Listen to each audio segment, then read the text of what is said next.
The governor says, no, that is not going to toll any of these roads in the state. So you see, at the end of the day, the state will bear the cost. And those who don't know will keep running their mouths and saying we are not grateful to the federal government for doing this or not doing that. Yeah, we'll always be grateful to the federal government. It's all a partnership between the national government and the subnationals. To that extent, yes, we have a partnership, and we won't fail to acknowledge what the president does. If he does anything directly for us, we will remain grateful, just like we are full of gratitude because he agreed to come to the state to commission some projects. But when it comes to the actual financing of this road, the state government is going to bear the brunt of such costs. But the important thing is that who is using the road? Abians are using the road, and the governor thinks that that's what it should be. And in fact, the governor said that was what the president asked him. He said, Mr. Governor, the road you're doing in your state, like federal road, who uses it? The governor said, Abians, it's okay. Can repair the road and maybe take a toll. Funny as it sounds, but that's just the truth. So the governor has come home and said he's not going to toll any road, but our roads will continue to construct them. And what more can one say about this type of leadership that is people-centered and compassionate? So that's what that road is all about. Quite a lot has happened on the road like this, and it's an important road. Very important. That road links up Akwa Ibom, and maybe from there you go to Rivers State and Cameroon, if you want to Cameroon, and there's some road from there you can link up to Benue State as well, Ebonyi, Benue, and all that. So it's an important, road, very important corridor, and a lot of people a lot of communities along that road are very much into agriculture. So this will help them to evacuate produce from that part of the state. So it's all good for the state and for Abians, and in fact, non-Abians that use the road. Yeah. Even one of your boys that keep sending messages. It's going to be a different perspective. Okay. Yes. Honorable Commissioner, some other roads were also mentioned to be flagged up for construction on a later date. Can you fill us in on these other roads? Yeah, the second one is the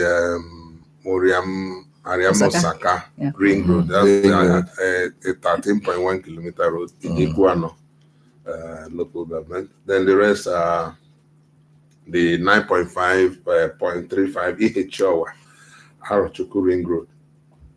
Okay. In Arochukwu local government. And the other one is in 4.9 Isieketa Mba Itungwa Mbadiala Road in Isialangwa South. But that should be in Bedala. Are you from there? No, I'm not from there. So it's in Mbadiala. Road is in Isialangwa South. And the last but not the least is 3.72 Ogidi Umuala.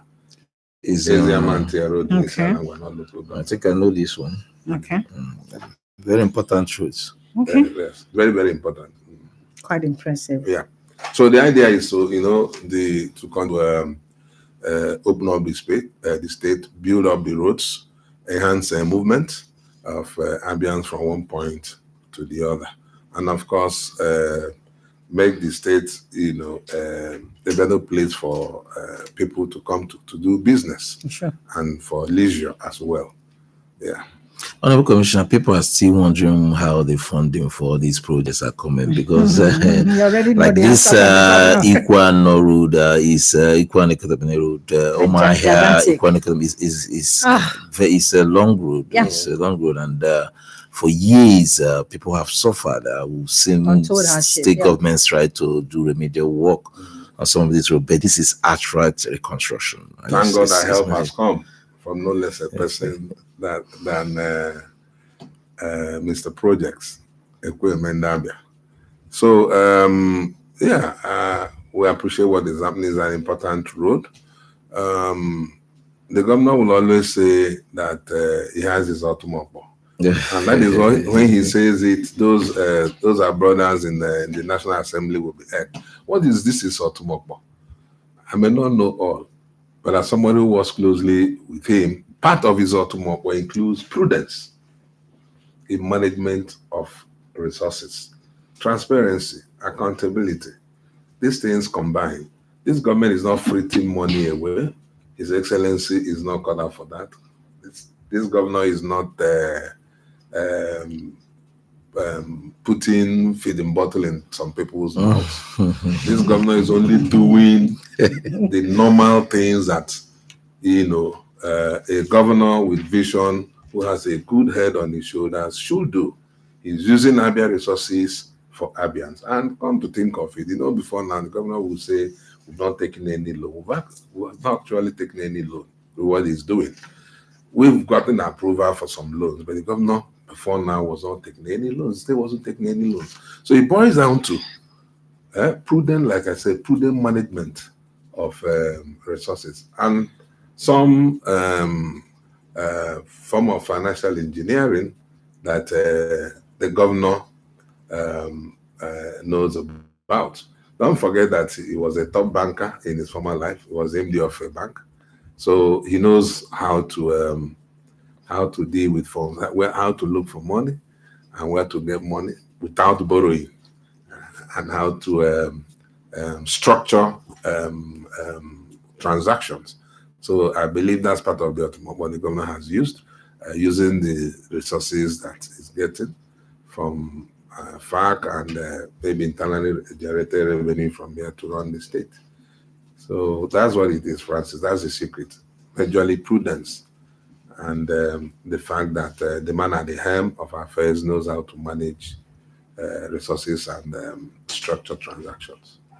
That's a good one. Well, Honorable Commissioner, we also gathered that the state will on the 15th of this month, that's likely tomorrow, join the rest of the world in celebrating this year's World Food Day. Can you throw more light on this and what is being expected? Is it, what do you have there? You say you have what? World Food Day from the Senate Executive Council meeting yesterday at the briefing.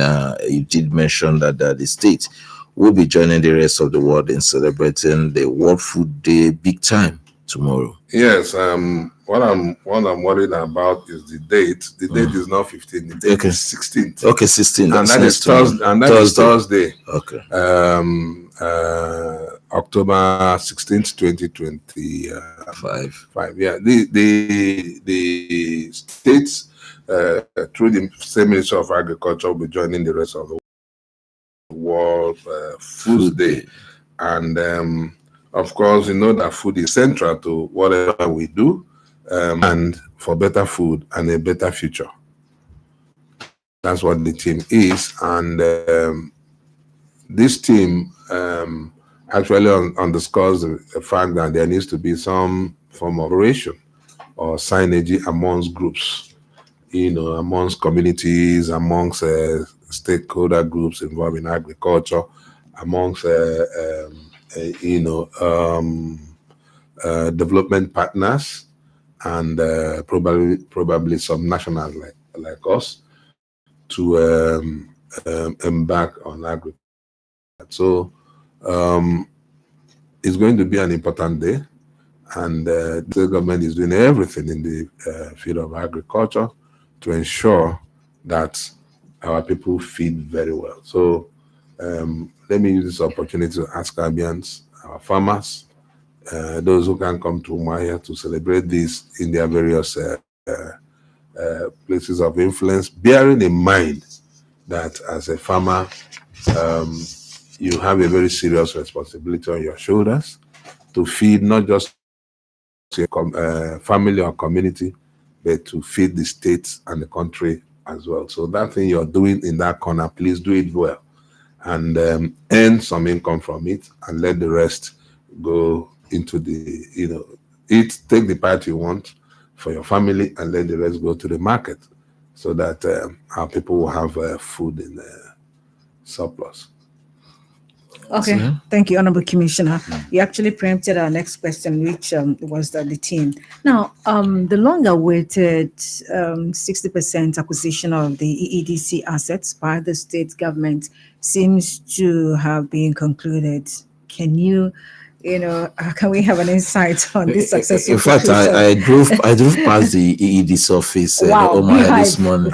We have people were there, agitations over hiking tariff, and all that will soon be in the past. And that's the reason His Excellency took this visionary action to say, okay, let's take control of the power sector in our state. Hitherto power was in the exclusive list in the constitution, but now is on the concurrent list so that the states, some nationals can invest in power. And once we had that window, the state had gone ahead to enact a law, Abia Electricity Law. Okay. And the state has gone ahead to set up structures, regulatory structures, and bodies to manage, the electricity, the power sector in the state. But the important news there, and like you did ask, is the fact that the state is acquiring 60% stake in EEDC, and this is to enable us have greater control with regards to power generation, power transmission, and power distribution. So once that happens, that there is a complete cycle. But then it's not as if the state government is going to, be involved directly in these businesses. No, the state is going to attract investments, going to attract companies to come and run these businesses. But with a view to making it possible that Abians will afford the cost of doing this. So Intercity Electrics is the company that owns those shares in EEDC, and we've gone ahead to hold a series of meetings with them, and we've come to some form of agreement that we're taking the 60% stake. All the paperwork are being put together, and there'll be a transition period. Okay, between now and the next 6, 7 to 8 months and thereabout, that would have been completed, and the state will have complete control over what happens in EEDC in this part of the country. So that's the vision of the state government, and we must give kudos to His Excellency for such vision. And of course, to my colleague, the Honorable Commissioner for Power and Public Utilities, who is, stewarding this process. They've done a very tremendous job, and we're on the cusp of enjoying non-stop electricity supply in our states, particularly in the 8 local government areas of Central and North Senatorial District of Abia. These 8 local governments are going to be ring-fenced, just like the 9 local governments in Abia South are ring-fenced with Aba Power. The 8 local governments here will be ring-fenced, and what that means is that there will be a whole lot of focus on them to get their power directly from EEDC at this point. With Aba Power, at some point we'll have excess power, and when we have excess power, they will now begin to look at parts of the state that are, suffering from some form of shortfall. But having said that, that we're investing in mini grids, and what these mini grids means is that I think I've explained that here someday. They go to particular parts of the state, communities, and they provide electricity for them, renewable energy electricity, for them. So with that, at the end of the day, I don't think any community in this state will be left behind in terms of, electricity supply. Of course, we know what electricity supply means with regards to economic development. When we have all these things in place, the rate of development of the state will be accelerated. So it's all looking good for Abia State in the field of power. And that news yesterday came also with the information that approval has been given for the restoration of power supply to Ohafia after many years. Yes, Ohafia for about 6 to 7 years, yes, even more. They've not had any power. Yeah, but now His Excellency and Council have given that approval. Ohafia is an important part of the state. Is the third largest town or city in Abia State, and of course, with the structures that the governor put in place, the urban renewal structures he put in place, we have Ohafia houses GODA, Greater Ohafia Development Authority, that takes care of that part of the state. So Ohafia is an important, development center in the state. And you can't develop in the modern world if you don't have, power. So that's why that is happening in that part of the state, so that economic development, economic and social development will be accelerated in that part of the state as well. So it's all looking good for them. And what my colleague promised yesterday was that between now and the end of the year, they'll be able to finish with the installations they need to make there and ensure that power is restored in Ohafia. So I think it's time to open the line so that we can give our listener a chance to call in. Okay, the number to call is 0814 2914448. And note that you just have a minute to make your submission, because a whole lot of people will be on track. 0814-299-1448. We've got it. Hello, good morning. Apostle Paul.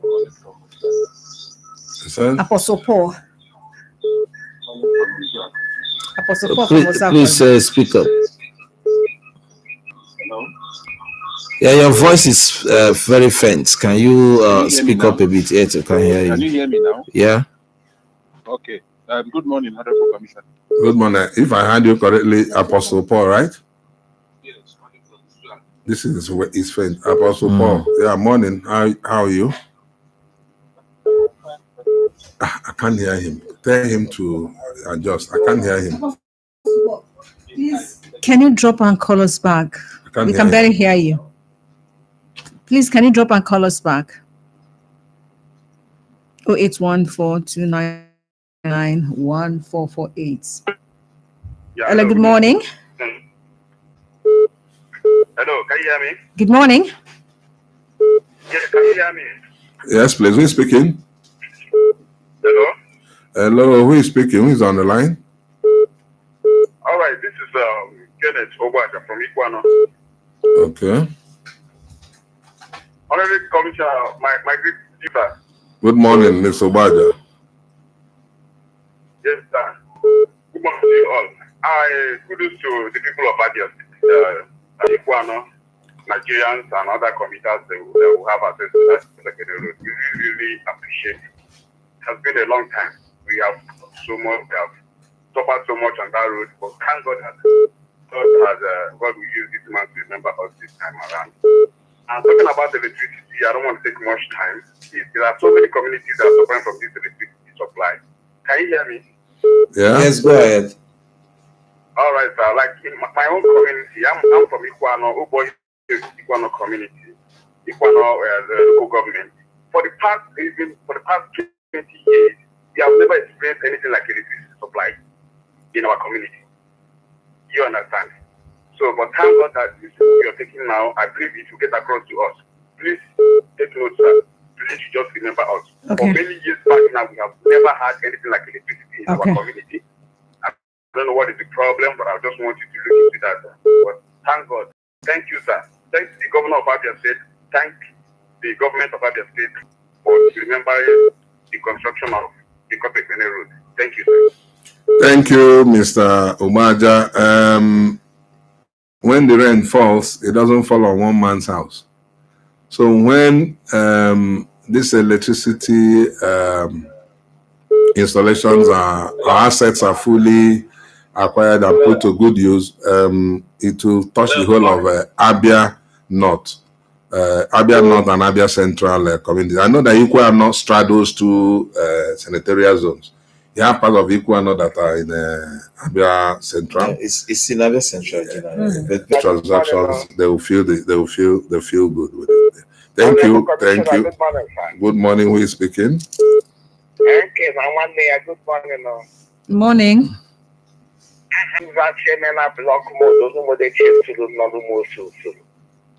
Biko na position ndị ọnụ mbụ ihe mgbasa ụmụdike road Kalaba. Ọ bụ eziokwu gwara awa gọvanọ ekwu na agachi ga enwe ụzọ a ma agbaghị eziokwu ọ bụghara n'ụzọ kachi Elizabeth after Elizabeth ha chi ya to Elizabeth Junction arụ ụzọ ka ahụ. In fact, ha ma agbaghị eziokwu na anyị ga-ede more happy than any other person because so many people last year maybe like do I'm not saying they call like a check or Chineke buy you they kill me all that on that. All the Babu money back but how look at the market for that flag and this make it go here. Amen. Thank you. Say the Umudike road. That's the Ekotep. But the areas he mentioned are okay. He said from Elizabeth. Somebody so some portions are not very clear. Yes, sir. Hello. Good morning.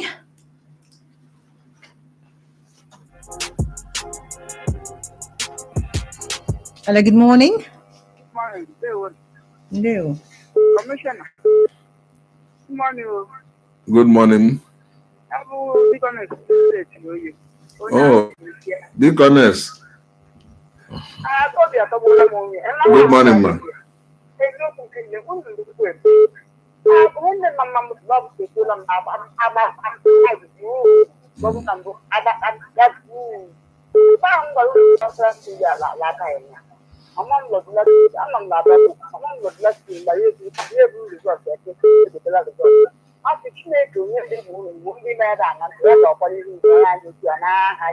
Amen.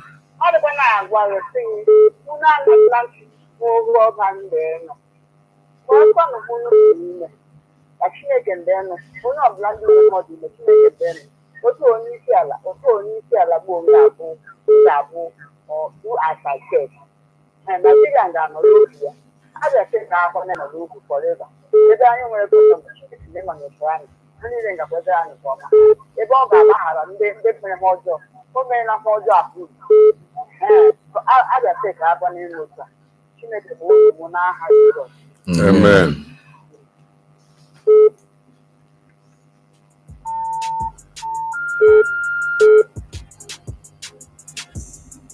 Hello, good morning.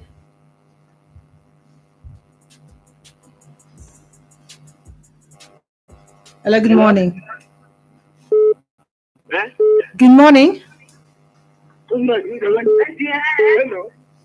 Hello. You're on to Executive Brief on BCA Radio. Who is calling, please? Hello. Commissioner. Good morning. Hello, who is speaking? One BC Judge, GC. One BC. I am talking on, please don't be offended. I'm talking on the road that leads to Boniface, Isheni compound. That road is from Oloko to Akanonchara. And since the governor took place, they started the road with speed. But after some time now, they have left the road. The road is just like that. The people who are working are not on the road, not on at work. So please, Honorable Commissioner, help us to inquire who is in charge of this road that comes to Akanonchara. Thank you, sir. So it's Akanonchara. I said the road leads to where? It's like his left. from OG compound to Honorable Defense, Michelle compound. Okay. Yes, sir. Yes, sir. Noted. Thank you.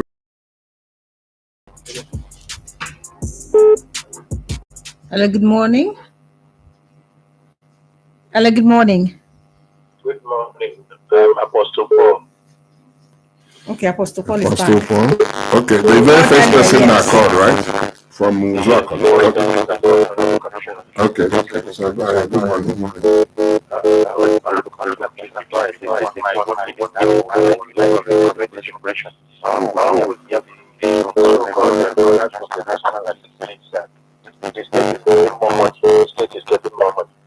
So I want you to clarify this issue. This FAC allocation is coming to this.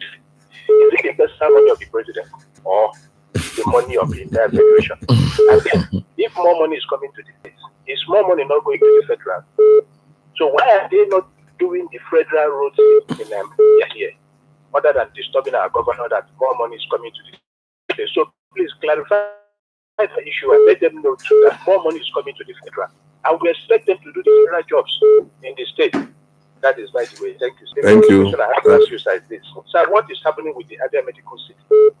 Going on with the Adia Medical City. Okay. And again, I heard authoritative and the 25,000 naira stipend that were paid to the newly recruited teachers for their transport. Up till now, I am telling you, Honorable Commissioner, some are yet to receive that money. When did they start paying them that money? Listen to the commission. When you talk, listen now so that I can ask follow-up questions that will make me understand what you're saying. Okay, The money you said that people have been paid, newly recruited teachers, when were they paid, or when did they start paying them? I knew that money was that they started receiving that money even as at last month. Are you one of them?